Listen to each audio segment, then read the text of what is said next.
right, everybody, welcome back to another episode of the Fearcast. This is the podcast dedicated to OCD and anxiety spectrum disorders and getting your life back. I'm your host, Kevin Foss.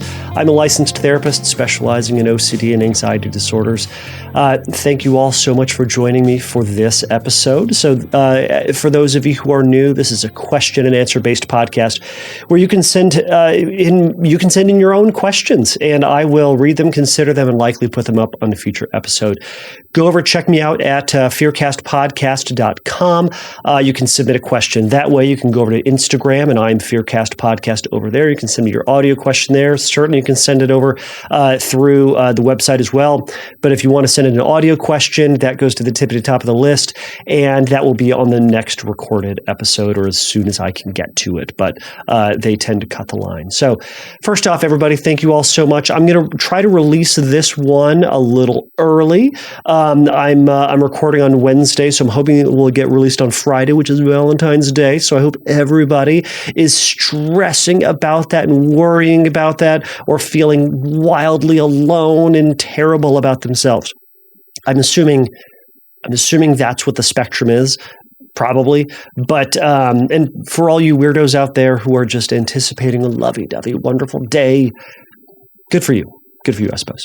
But today I'm going to be talking a little bit about relationships, relationship OCD, relationship anxieties, but perhaps not in the typical fashion, but we're going to be going over a little bit of something anyhow. And so I'll read that question from Teddy in just a moment. But first thing, I want to say two things. So number one, if you have a moment and you're interested more in relationship OCD and the intersection with the stressors that come with Valentine's Day, go over to my website. I released a new article on the Cal OCD, so the California OCD and Anxiety Treatment Center's website. That's my private practice. And on the blog, I put out an article that talks a little bit about the overlap between those two, the stressors that can come with Valentine's Day, and the expectations that come with it for various people, and just for those with relationship OCD, what they can do to challenge that, to work with it, to engage the relationship as best they possibly can, and to kind of work with their own anxiety while trying to make the best possible day and make the best possible relationship. So something worth checking out. The other thing to do, if you haven't done it already, and I'm going to plug a fantastic website, though obviously in the podcasting world, she is my enemy and my nemesis. She is not.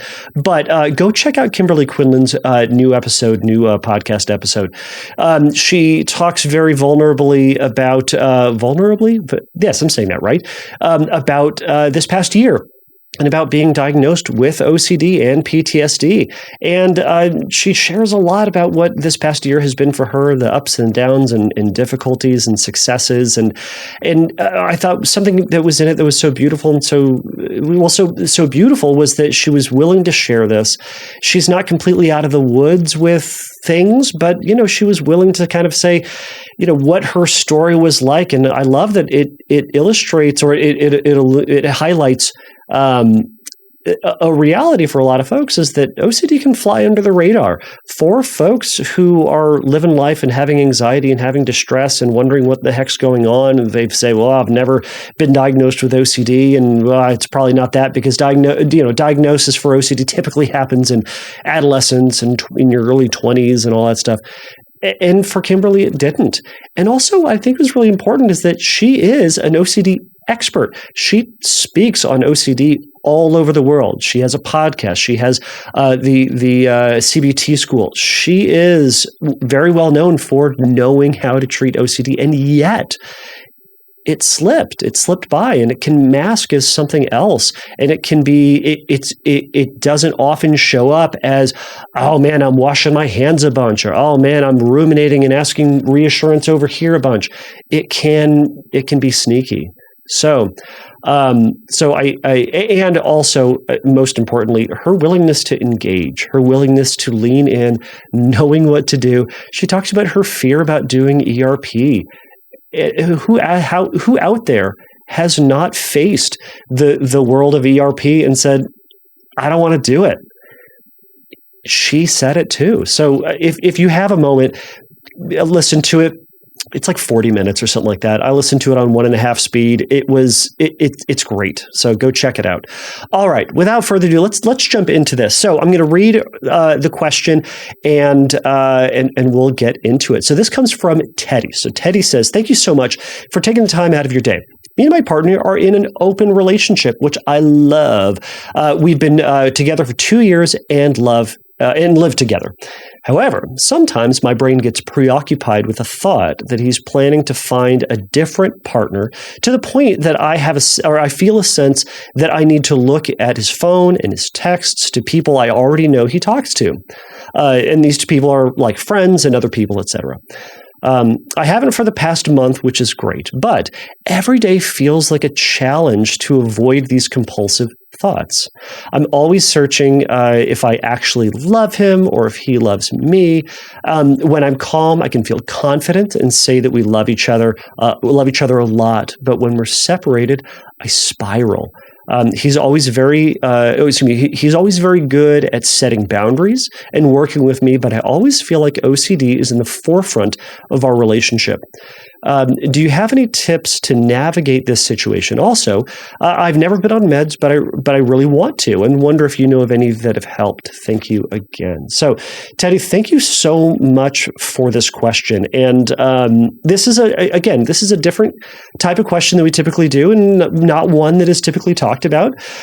So, within an open relationship, for those who are unaware, an open relationship is one where there is a primary couple. So, two people in a relationship, and then the relationship is open, meaning it's not monogamous. It is polyamorous. There are a lot of other terms that you can have for it, but in an open relationship, the couple is open to flirting with, having sex with other people. Now, that may not be the typical expected structure of a relationship that we would talk about, or one that maybe relationship questions or doubts or worries may come in. And some people may even say, well, they are seeing other people. They're open to. They've explicitly said this is something that is part of the structure of the relationship. So of course this would be an obsession. Now, I want to talk a little bit about that in a minute. But we're going to get into this, and I'll also say this.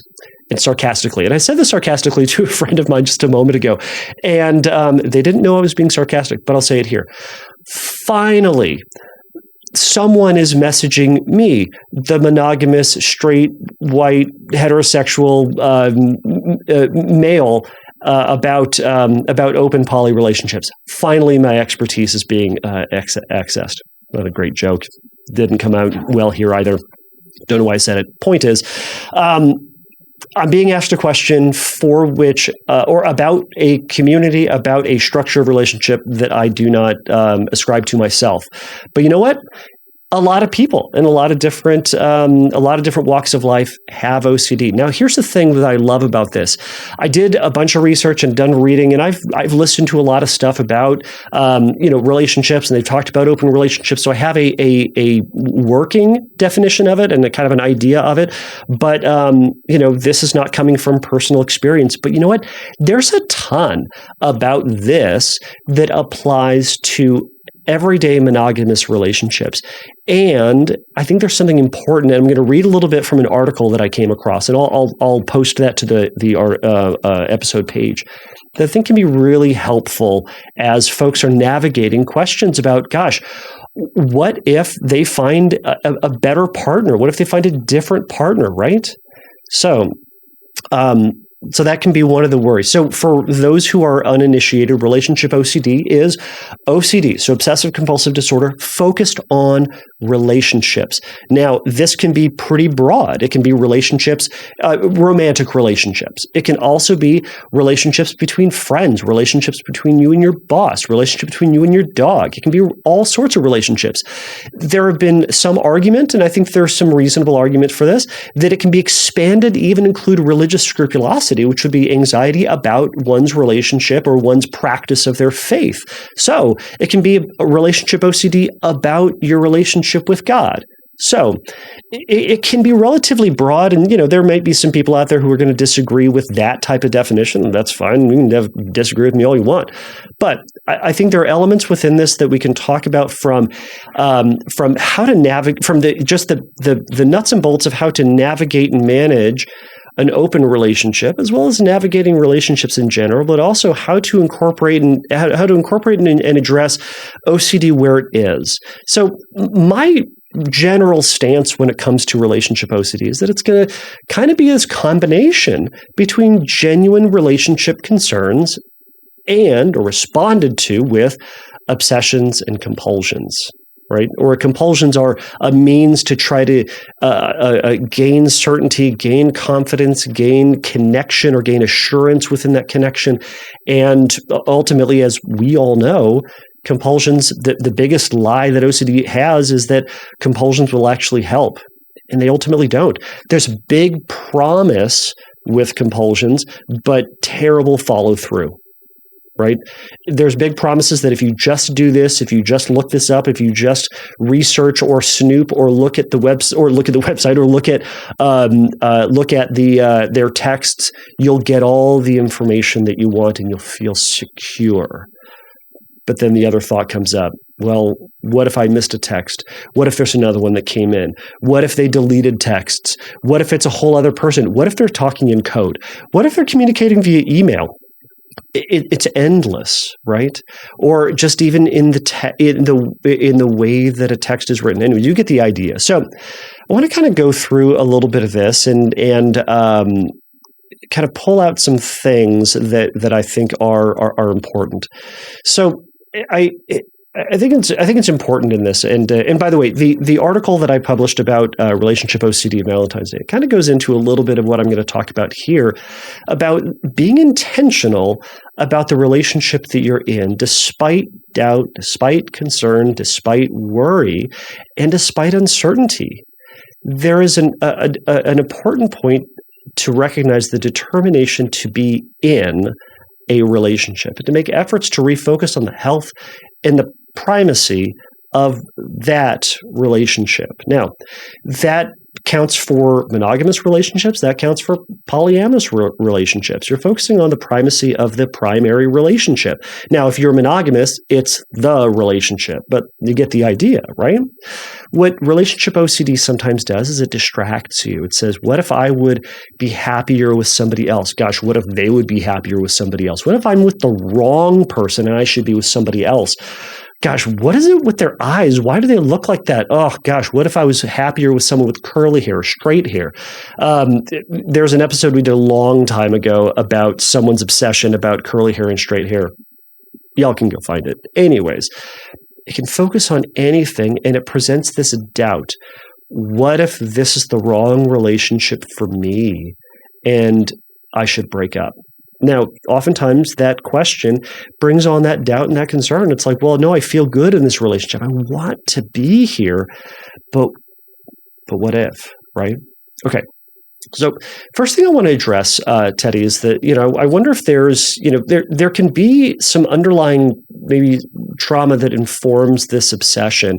And that's something to address and something to talk to a therapist if you're working through this or with them on this subject. So you can think about, like, is there a story or an event that happened to you or to someone you know that's contributing to this, right? Was there a previous breakup? Did you hear of a story of somebody who, they were in this very long-term committed relationship and then they found somebody better and that left that person feeling rejected, right? Treatment can ultimately be different if there is something that's happened and the narrative is kind of built around this trauma response, right? So, like, how is the story the same as what you've experienced or what you've heard, and how is it different from a previous relationship or a previous time, right? If something did happen in your past or past relationships that are contributing to this, how what are some commonalities? Sure, but also how are they very different? Is it different in the way that they treat you, the way that you treat them? Is there some structural differences to it that can help say this situation is different from that one, and I can't hold this relationship to the same rules as that one, right? What are some other stories or events that contribute to the feared story about being left or about being replaced or kind of deemed insufficient or kind of rejectable, right? Where do those stories come in? How is that being fed into your relationship, if it is? And maybe looking into ways that's impacting you, because that's going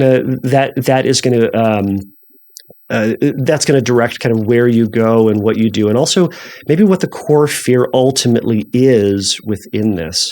So before I really jump off into some more other specific things, I'm going to read a quote that I found in an article. Again, this is the same article that I was referencing earlier. Because I think that this statement is ultimately true for monogamous and polyamorous relationships. And there's an element in this that it's not romantic. It's not fun to a certain degree, but there's something in it that's truthful and beautiful if we can apply it. All right. So I'll just read it and then y'all can disagree with me. So the writer says, the truth is, I don't know. Let me back up. So this article is written from somebody who started an open relationship. So they're in a relationship, and I think they were in it for like 7-something years, and they electively chose to open up the relationship. They say they were talking about opening up the relationship, and especially at times when their sex life or kind of the relationship got a little stale. And rather than opening it at that point, they made the choice to work on the relationship, and open the relationship when it was healthy, when they wanted to be in the relationship, and opening it up was a choice. Was a choice rather than something to try to fix. Okay. So with that being said, let me go on. So the truth is, I don't know he will find someone better than me. But can you know that in a monogamous relationship either? No. In fact, the answer, after a year of making mistakes and communicating about them in ways that we never did before, is that it's liberating to accept that. It's freeing to see the end, because in seeing the end, you have a reason to keep choosing the relationship, right? I'll say it again.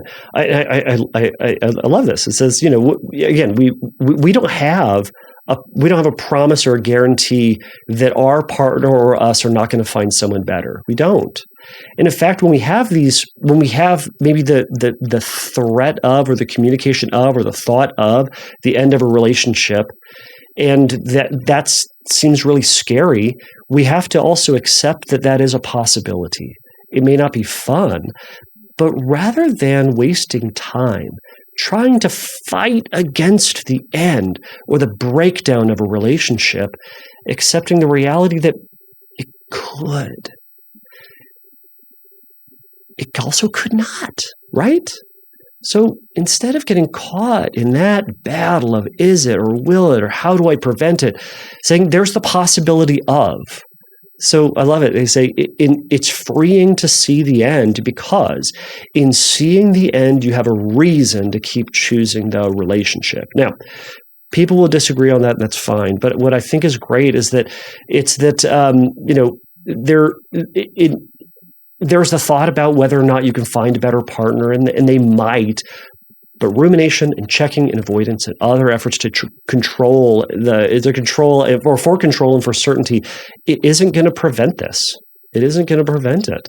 So instead, we can focus on the primacy of the primary relationship and work to ensure the health of that, right? So, Teddy, what I'm going to kind of be talking about here is, what are you doing to focus on the relationship itself, to acknowledge what you're doing to contribute to the bond between you and your partner, knowing that we don't know if they're going to find someone better. We don't know if you're going to find someone better either. It's possible, but it hasn't happened yet. All right. Okay. So first off, let's look at some of the things you said. So you said he's very good at setting boundaries and working with me, but I always feel like OCD is in the forefront of our relationship. Okay.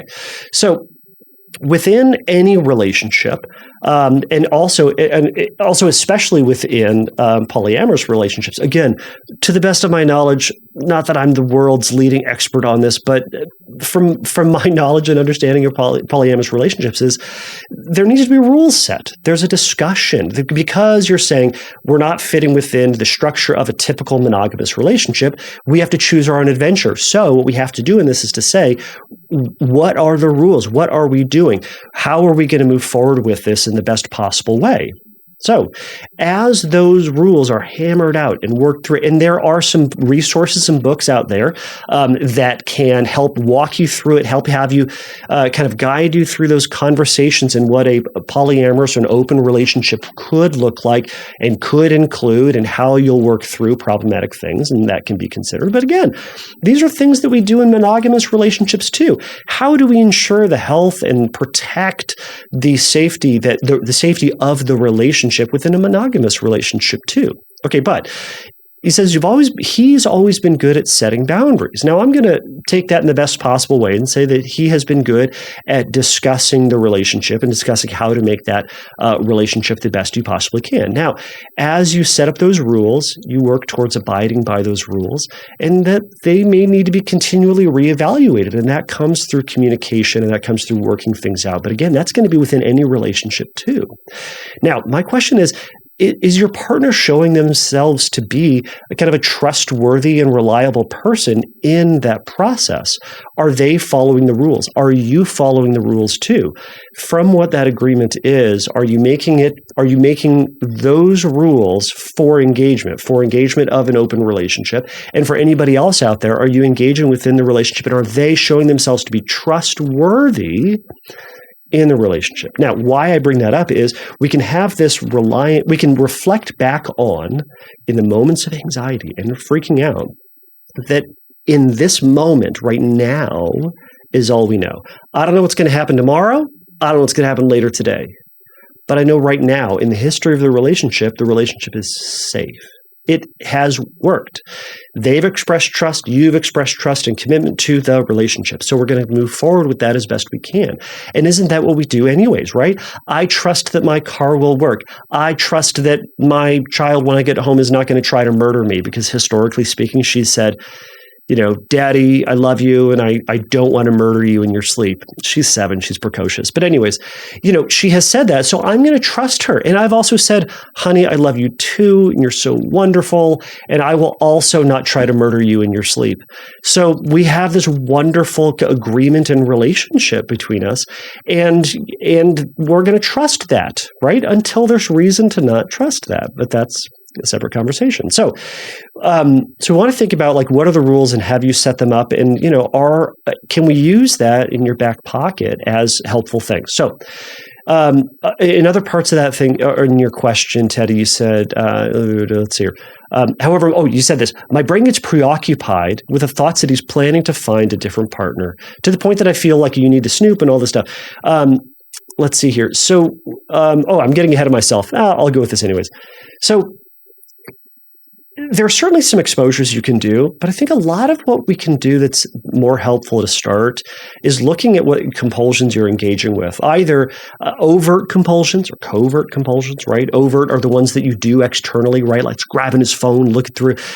Covert compulsions are the ones that happen internally.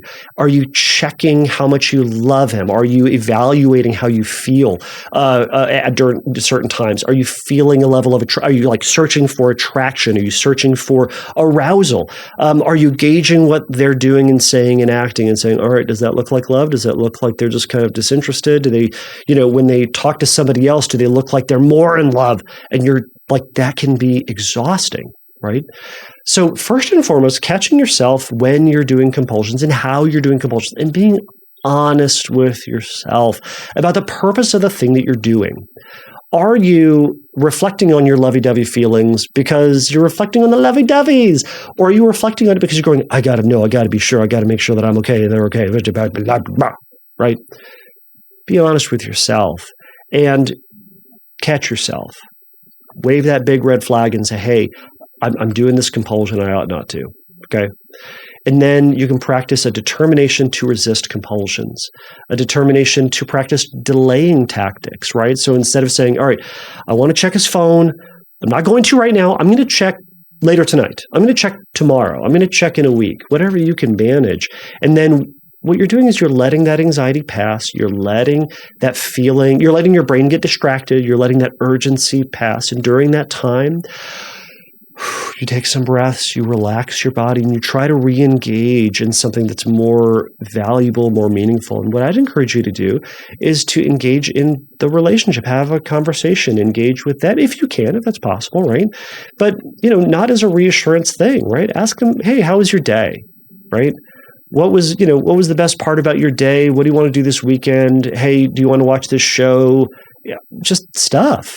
And in the course of that, the goal would be to redirect your focus back to the relationship, not on what's going on, right? Now, some relationships have a don't ask, don't tell within an open relationship, right? You don't want to know what's happening, who they're with, who they're dating, who they're not dating, who they're sleeping with, who they're not, whatever the case may be. But that's part of the rules, right? Do you have an agreement for it or not? Can you have a conversation? And is it necessary in that moment to have that conversation? Or ultimately, is it compulsive? And you can say, I'm going to resist that compulsion and be open to that possibility that maybe they found someone to replace me, right? And it feels bad to think about that idea of being replaced. But we can also acknowledge that that's that feeling that is within all relationships, that possibility of being replaced. And reflecting back on, there's no evidence for it, right? Where's that evidence for my being replaced? Have they shown me anything? Is there something different? Is there genuinely something different? Not the inkling or the possibility. Have they said, I think this person's better than you? That would be pretty good evidence, right? But them going like, noticing somebody. It's not the same, right? And again, it can kind of be fraught, right? So there can be some complications within an open relationship. And this is not me saying it's bad or that don't do it, but like with anything, there are going to be pros and cons with everything. So we can anticipate that there is the possibility of the other person catching feelings or you catching feelings, and you kind of keep an eye on that. All right. So, by the way, let's see here. Where is that? I found that it disappeared probably. Oh no, did it? It did. That's upsetting. Let's see here. Maybe I can find it real quick as I'm talking about this. There was a book that I saw that was talking about open relationships, and there was a whole book talking about security of open relationships. It was like polyconfidence, polyamorous affection. I don't know, something like that. I don't know. This is not good, and I'm wasting my time. I had to restart my computer, and all the tabs that I had open all disappeared. So all my good resources that I had went away, but I do have that other article that I was talking about. All right, let me go on to this next bit, and then I'll read one final quote from the article. So you said every day feels like a challenge. To avoid these thoughts. I'm searching if I'm actually in love with him. We kind of talked about that. When I'm calm, I can confidently say that we love each other, but when we are separated, I spiral. So my question there is like, well, what's happening when you're away? Because when you're there, things feel pretty good, but when you're not, the thoughts return. So is it that you're not getting a certain amount of attention? You're not getting a type of attention? You're not getting the emotional reinforcement? Or you're simply not having distraction from those thoughts or those fears of inadequacy? So sounds like kind of you're flooded with the thoughts about the end of the relationship when you're separated, when you're not there. But this is an opportunity to anticipate that, to accept the inability to predict the future, and instead to reflect on the confidence of what they've expressed in the past about the relationship, what you two have worked out, and then to act on that level of trust that you both are being truthful about what you said, right? Furthermore, can you practice labeling those thoughts? Can you practice labeling the thoughts, the sounds, the images, the stuff you saw on TV, the thing you heard on the radio, the triggers that brought on that doubt in the first place, and the thing that's kind of enticing you back into this doubt, back into this obsessive thought?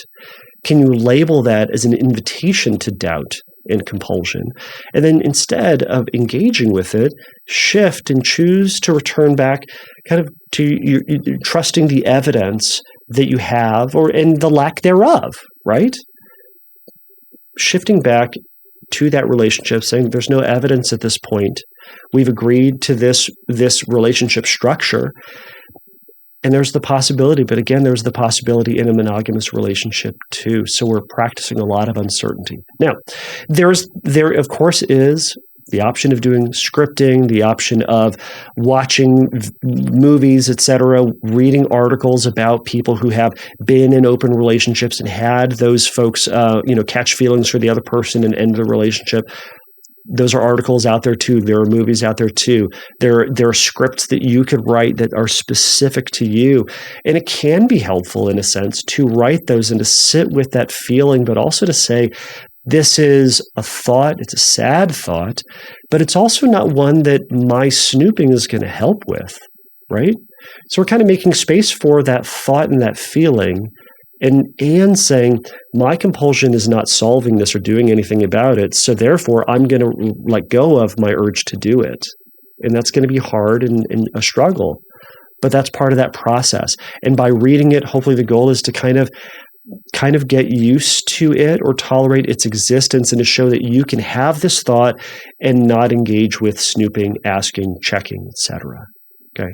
All right. So I'm going to just read one last paragraph. And this is, in fact, the last paragraph in the article. But again, it kind of speaks to the relationship, the primacy of the relationship, and kind of refocusing back on it.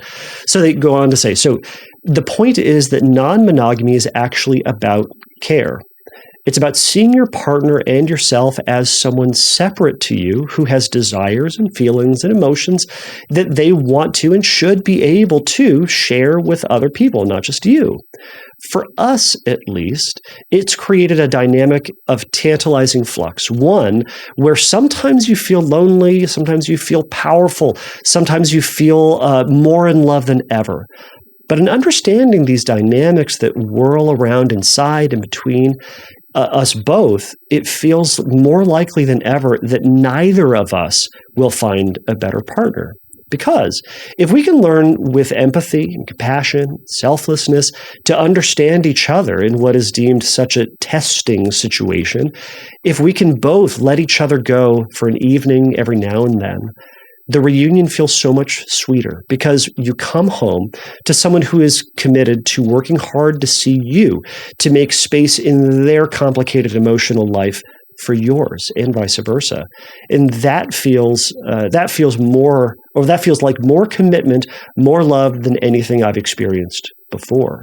So again, they're acknowledging this kind of this whirlwind of feelings and the highs and lows of this and the uncertainty of it, but their commitment back to this person. Now, for a monogamous individual, we can kind of say the same thing. Within that world of uncertainty, hopefully you and hopefully they are committing back to the primacy of your relationship and trying to make that the best they possibly can and letting go of these doubts and concerns and questions and worries and fears and possibilities that are possibilities. They're possible.